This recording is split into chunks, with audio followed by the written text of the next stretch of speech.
السلام علیکم ورحمۃ اللہ۔ آج دھیرے دھیرے کر کے رمضان قریب آ رہا ہے۔ آج ہم مرحوم ڈاکٹر اخلاص احمد صاحب کے بیان پہ ریئیکشن کریں گے۔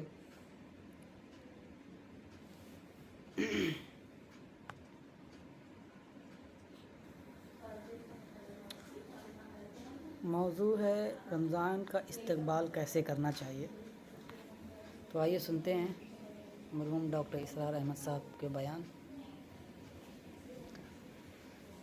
اس کے بارے میں حضرت سلمان فارسی رضی اللہ تعالیٰ عنہ نے یہ بیان کیا کہ حضور نے ہمیں یہ خطبہ ارشاد فرمایا شعبان کے آخری دن، فقال، اور فرمایا، یا ایھا الناس، اے لوگو، قد اظلکم شہر عظیم، تم پر ایک عظمتوں والا مہینہ سایہ فگن ہو گیا ہے۔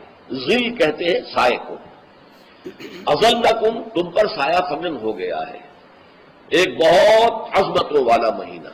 اب دیکھیں یہ وہی ہے بات جو انگریزی کے محاورے میں ہے کہ coming events cast their shadows before, آنے والے واقعات کا ایک سایہ سا پہلے سے پڑ جاتا ہے۔ تو ابھی مہینہ شروع نہیں ہوا رمضان مبارک کا، لیکن وہ آیا چاہتا ہے، تو گویا کہ اس کا ایک سایہ پہلے آ گیا ہے، جس کو حضور فرما رہے ہیں کہ تم پر سایہ کر لیا ہے ایک ایسے مہینے میں کہ جو بہت عظمتوں والا ہے۔ شہر مبارک، وہ مہینہ بہت برکتوں والا ہے۔ شہر فیہ لیلۃ خیر من الف شہر، یہ وہ مہینہ ہے کہ جس میں ایک رات وہ بھی ہے کہ جو 1000 مہینوں سے افضل ہے۔ اور یہ ظاہر بات ہے قرآن مجید کی صورت ہے مکمل، انا انزلناہ فی لیلۃ القدر وما ادراک ما لیلۃ القدر لیلۃ القدر خیر من الف شہر، اس کی طرف اشارہ ہے۔ اب اس کے بعد جو جملہ ہے، جعل اللہ صیامہ فریضۃ، اللہ نے اس مہینے کا روزہ رکھنا فرض قرار دے دیا ہے۔ وہ قیام لیلہ، ایک تو قیام اللیل کے لفظ پر غور کیجیے، اور اس کی راتوں کے دوران کھڑے رہنے کو تطوعاً، آزاد مرضی پر چھوڑ دیا ہے۔ کتب علیکم الصیام کما کتب علی الذین من قبلکم لعلکم تتقون، تاکہ تمہارے اندر تقوی پیدا ہو جائے۔ اب یہ ہے حکمت صوم کی پہلی آیت۔ تقوی کسے کہتے ہیں؟ بچنا۔ کس چیز سے بچنا؟ اللہ نے جو چیزیں حرام کی ان سے بچنا، اللہ کے احکام کو توڑنے سے بچنا۔ جب رمضان کا مہینہ وہ ہے کہ جس میں قرآن نازل کیا گیا، اب جو شخص بھی اس مہینے کو پائے اس پر لازم ہے کہ اس کے روزے رکھے۔ ہاں، من کان مریضا او علی سفر، جو شخص ہو مریض، بیمار ہو یا سفر پر ہو، فعدۃ من ایام اخر، تو وہ تعداد پوری کر لے دوسرے دنوں میں۔ یرید اللہ بکم الیسر ولا یرید بکم العسر، اللہ تمہارے ساتھ آسانی چاہتا ہے، سختی نہیں چاہتا۔ اچھا، روزے کا اس سے تعلق کیا ہے یہ سمجھ لیجیے۔ دیکھیے، ہمارے گناہوں کا سب سے بڑا سبب ہمارے نفسانی تقاضے ہیں۔ ہم ایک حیوان بھی ہیں، اور حیوان سے بڑھ کر بھی کچھ ہے، وہ میں بعد میں عرض کروں گا، لیکن حیوان تو ہے۔ جیسے ہر حیوان کو کچھ خوراک کی ضرورت ہے، ہمیں بھی ضرورت ہے۔ ہر حیوان کو بقائے نسل کا معاملہ جنسی ہے، وہ ہمارا بھی ہے۔ ہر حیوان کو کوئی نہ کوئی سر چھپانے کی جگہ چاہیے، کوئی گھونسلہ ہو، کوئی کھو ہو، کوئی بل ہو، کچھ بھی ہو، کچھ چاہیے آخر۔ اسی طریقے سے ہمارے سارے تقاضے ہیں۔ حیوانات کو بھی آرام چاہیے، ہمیں بھی آرام چاہیے۔ یہ حیوانی تقاضے جو ہیں، جن کو ہم کہیں گے اینیمل انسٹنکٹس، ہمارے وجود کے اندر ہیں یہ، اور ان کا تقاضا ہمارے اندر سے ابھرتا ہے۔ یہ جو کیفیت انسان کی ہے، اس کے لیے ایک مشق جو ہے وہ روزہ فراہم کرتا ہے۔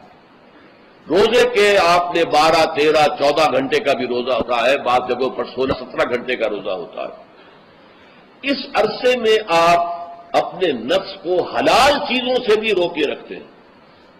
اس منہ گھوڑے کو، منہ زور گھوڑے کو جو ہے آپ اس کی لگام کس کر رکھتے ہیں کہ حلال بھی نہیں کھانے دے رہے۔ یہ پابندیاں نفس کے اوپر لگانا، یہ ایک مشق ہے، یہ ایک ریاضت ہے۔ اس ریاضت کا حاصل یہ ہونا چاہیے کہ انسان بقیہ 11 مہینوں میں اپنے آپ کو حرام سے تو بچائے نا۔ یہاں وہ حلال سے رکا ہوا ہے اللہ کے حکم سے۔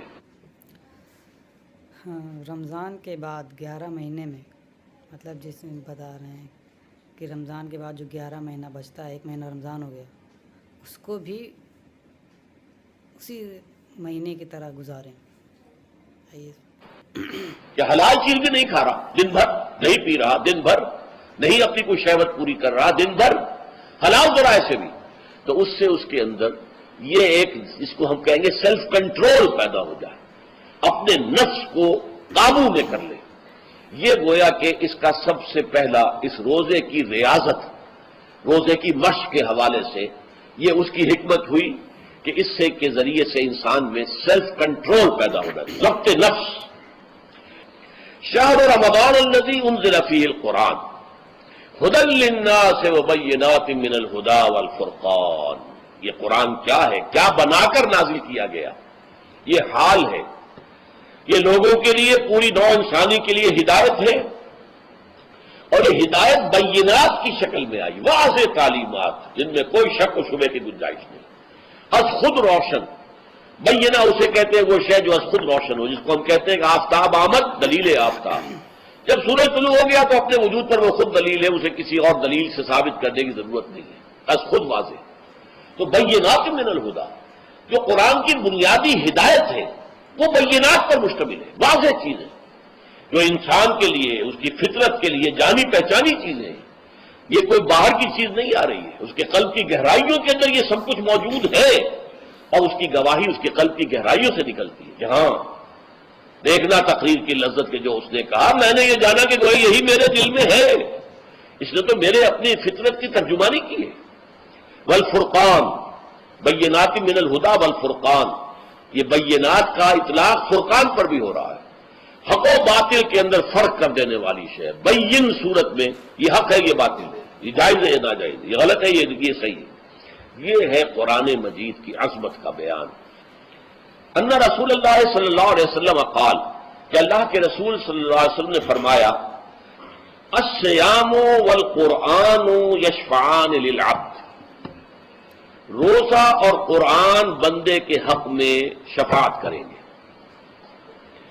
یقول الصیام، روزہ یہ عرض کرے گا اللہ کی جناب میں، اے رب پروردگار، انی منعتہ الطعام والشہوات بالنہار، میں نے تیرے اس بندے کو دن کے دوران کھانے پینے سے اور اپنی شہوت کا تقاضا پورا کرنے سے روکے رکھا، یہ میری وجہ سے روکا رہا، تو میری شفاعت اس کے حق میں قبول فرما. فشفعنی فیہ، میری شفاعت اس کے حق میں قبول فرما. ویقول القرآن، قرآن کیا کہے گا، منعہ النوم باللیل، میں نے اسے رات کے وقت سونے سے، نیند سے روکے رکھا. فشفعنی فیہ، تو اس کے حق میں میری شفاعت قبول فرما. حضور فرماتے ہیں فیشفعان، ان دونوں کی شفاعت قبول کی جائے گی. یہ ہے قیام اللیل. کہا یہ میرے لیے، الا الصوم فانہ لی، یہ میرے لیے، وانا اجزی بہ یا اجزا بہ، میں خود ہی اس کا بدلہ دوں گا یا خود ہی اس کی جزا ہوں، خود ہی اس کی جزا ہوں. اللہ کے اس بندے کا تعلق میرے ساتھ ایسا قائم ہو جائے گا کہ گویا کہ اسے میں مل گیا، اور میرا یہ مل جانا ہی در حقیقت انسانیت کی معراج ہے. اور دعا کے بارے میں جان لیجئے کہ حضور نے فرمایا، الدعاء مخ العبادہ، دعا جو ہے عبادت کا اصل جوہر ہے، لب لباب ہے. اور یہ بھی کہا الدعاء هو العبادہ، دعا ہی اصل عبادت ہے، دعا ہی اصل عبادت. دعا جو ہے وہ روح ہے اس کی. اب آج جو اللہ تعالی ہم سب کو رمضان کا استقبال کرنے والا بنائے، اور مرحوم ڈاکٹر اسرار احمد صاحب کو جنت الفردوس میں اعلیٰ مقام عطا فرمائے. آمین. وآخر دعوانا الحمدللہ رب العالمین.